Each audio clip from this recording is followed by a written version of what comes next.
اعوذ باللہ من الشیطان الرجیم بسم اللہ الرحمن الرحیم السلام علیکم ورحمۃ اللہ وبرکاتہ.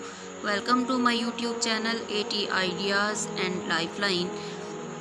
My name is Aisha and I am presenting a very short video about سورۃ المائدہ.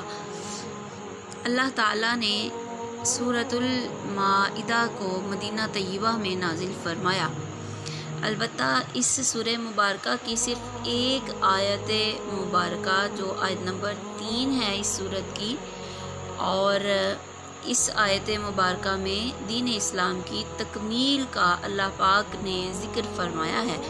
یہ ایک آیت کے علاوہ باقی یہ ساری صورت مدینہ شریف میں نازل ہوئی، جبکہ یہ آیت نمبر 3 اس صورت کی جو ہے یہ حجۃ الوداع کے موقع پر روز عرفہ میں نازل ہوئی، اور سید عالم صلی اللہ علیہ وآلہ وسلم نے خطبہ میں اس آیت مبارکہ کو پڑھا. اب اس آیت مبارکہ کے صرف ایک پہلے حصے سے متعلق ہم تھوڑی سی بات کریں گے.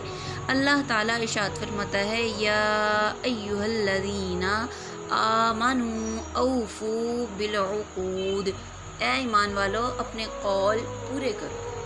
اب لفظ عقود کی وضاحت میں، اس کی تفسیر میں یوں تو متعدد مفسرین کے متعدد اقوال ہیں، لیکن سیدنا حضرت ابن عباس رضی اللہ تعالیٰ عنہما نے فرمایا کہ ان عقود سے مراد دو چیزیں ہیں.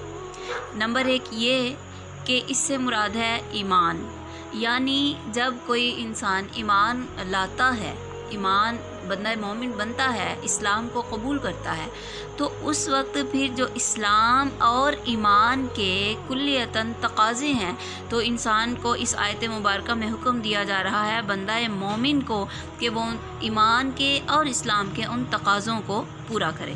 دوسری چیز سیدنا حضرت ابن عباس رضی اللہ تعالیٰ عنہما کے قول کے مطابق یہ ہے کہ آپ کا یہ فرمان ہے. دوسرے نمبر پر لفظ عقود میں عقود سے مراد ہیں وہ تمام عہد جو اللہ تعالیٰ نے قرآن کریم میں حلال اور حرام معاملات سے متعلق اپنے بندوں سے لیے ہیں.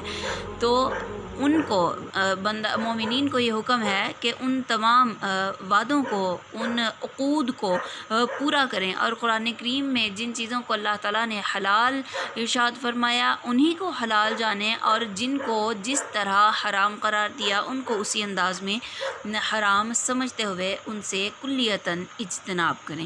اللہ کریم سے دعا ہے کہ اللہ تعالیٰ ہم سب کو قرآن کریم کو صحیح معنوں میں سمجھ کر اس پر دل و جان سے ہمیں اس پاک کلام پر عمل کرنے کی توفیق عطا فرمائے. السلام علیکم ورحمۃ اللہ وبرکاتہ.